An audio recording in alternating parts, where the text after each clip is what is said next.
Okay, let's have a little fun doing a drawing of a character. This is a kind of a cartoonish wasp. And we're just going to kind of review a few of these drawing tools, basic shapes, shape builder, Pathfinder, things of that nature. So I'm going to zoom in here a little bit. And I'll make this file available to you so you can play along. I'm going to zoom in here on our first step. So I've just drawn a couple of ellipses here, and I'm going to join them together. I'm going to select them first and then use the pencil tool. N is the shortcut for the pencil tool. And I'm just going to start on this upper one and see if I can't connect them. There we go. And same thing on the other side here, like that. And you see formerly two shapes. Now that I've used the pencil tool to join them, they're one kind of bean shape for the abdomen.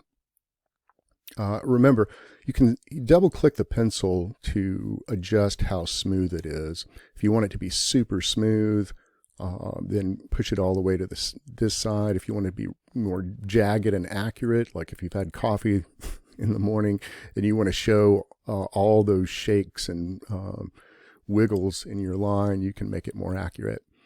Anyway, so there we've got a start. Okay, so we're going to make the stripes now. So I'm going to grab my bean shape and move it over here. You can see what I'm doing, right? I'm going to make that kind of shape and then apply it to the abdomen. All right, so I've got a couple of circles here. One is black, one is white.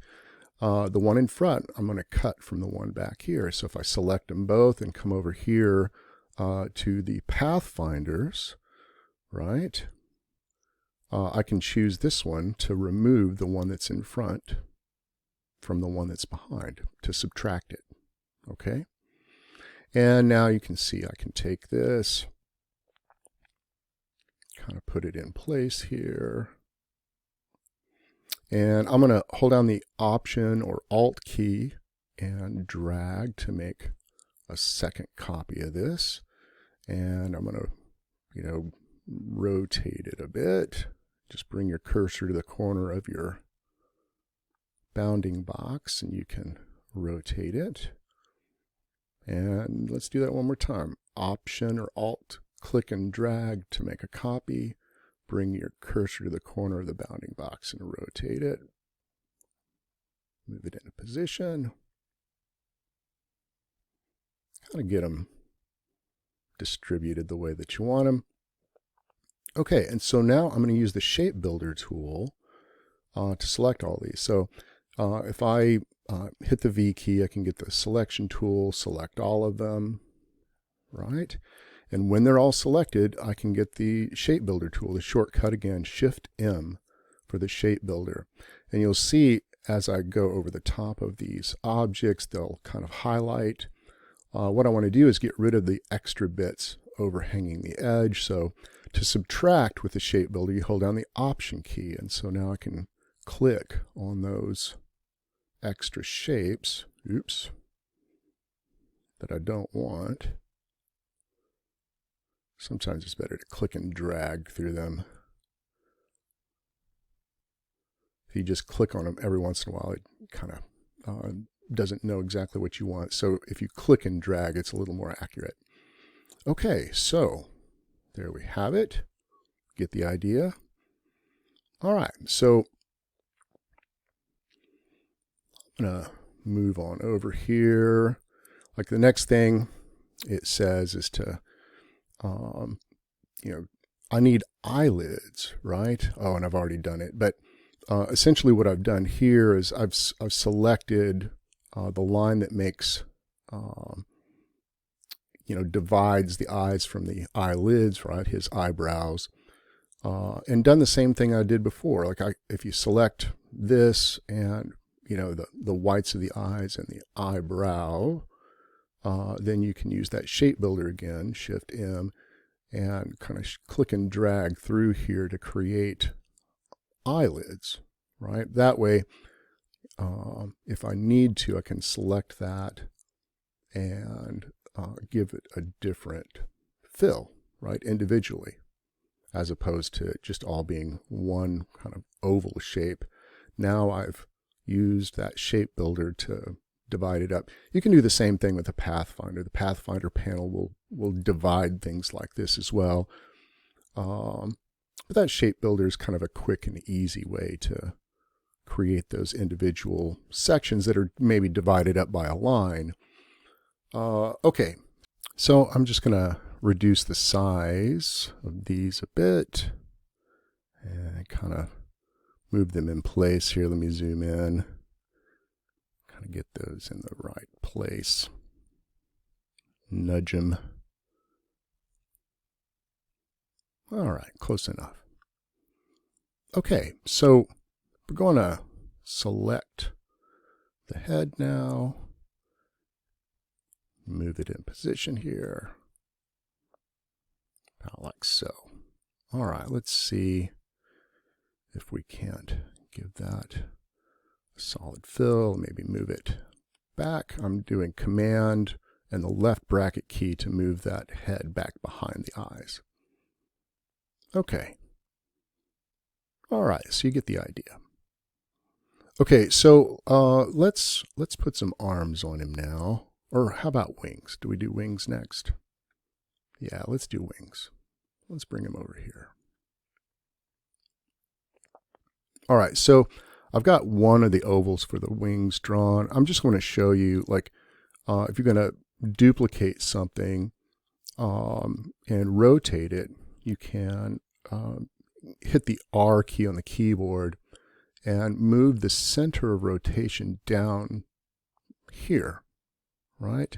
In fact, let me zoom in here on that and show you again. Like, if you, again, with the rotate tool, you have a center of rotation. See that doodad there? Normally it's put in the center, and I'm just grabbing it, oops, and repositioning it to the bottom, right? So once it's down there, I can rotate it, right? Like so. Trouble is, I need two of them. So what I'm going to do instead is option click with the rotate tool. I'm going to option click that bottom part of the oval to set the reference point, and then I can tell it to rotate a bit, and then instead of just saying, okay, I'm going to hit copy, I've made a copy of it now. Now I got two of them. So you can rotate and copy at the same time if you just option or alt click the reference point that you want to rotate from. So let's get both of those, put them on him here. Command Shift and the left bracket will move them behind, right? Command Shift left bracket or Control Shift left bracket will change the arrangement, right? Move those, behind or in front. Okay, so let's get all of this now. Let's put a stinger on him, shall we? Okay, so this shows you here, if you take this stinger and use the width tool, like Shift W, opens up the width tool. And so you can click on a stroke, a path, click and drag, and it will make it wider on one end, or you can click and drag inward to make this shorter on this end. See that? Pretty cool, huh? You can even, click in the middle here and adjust the width there. Now the trouble is, again, it's not rounded like I want it to be here, so I just go over to my stroke, right, settings over here in the properties panel, right? Right, and I can click on the word stroke there and choose to have a round cap. Voila. There we go. Pretty cool, huh? I also want to point out to you guys while I'm at it here, like, this is still behaving like a stroke along a path, but if you wanted this to be a shape, you could go to the object menu and then down to the path settings and choose outline stroke, and it turns that stroke into a shape, right? So if you ever needed to do that, you certainly could. Anyway, let's put the stinger in place here. Oh, I lost eyes along the way. You see how I kind of messed up his eyes. I'll have to fix that later. All right, so I'm going to select all of this. I probably should have grouped everything before, right? Let me group that, Command G to group it. Okay, so now on his hands here,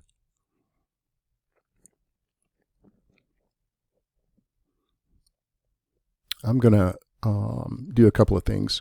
Like, one is in the appearance panel, I can give these arms a white stroke, right? So I'm going to select one of these arms and come over here to the appearance section of the properties panel and click on the open appearance panel, and I can for instance, I can add another stroke. Like right now it's a 6-point stroke with, the stroke is black. I'm going to add a second stroke. See that? And this time I'm going to make that stroke white and make it 8 points. And you can see, like, now I've got a second stroke around the original one, right? That's a couple, sticking out a little bit because it's 8 points instead of 6. All right, so I'm going to do that. I don't think it's going to let me do it to more than one at a time, I'm afraid. So I'm going to select each one of these, duplicate it, change the color and the stroke weight. You get the idea. So I'm going to pause it and do that for the rest of them right quick. Okay, so I've added that stroke to each of those now. And I'm basically doing that so that each one will look distinct rather than bleeding into each other. Okay, so let's grab those hands now. I'm shift clicking to select all the hands. All right, I'm going to hit Shift X. That basically switches the fill in the stroke. It was a white fill with a black stroke. Now it's a black fill with a white stroke. See that? All right, so let's get all of those. Move them into position over here. Close up that appearance panel.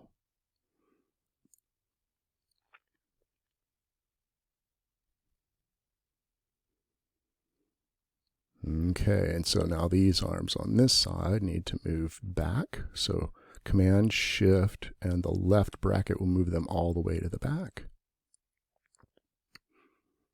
Although I might want to move this hand back to the front. Who knows? All right. Cool. All right, so in fact this one needs to be adjusted a bit also.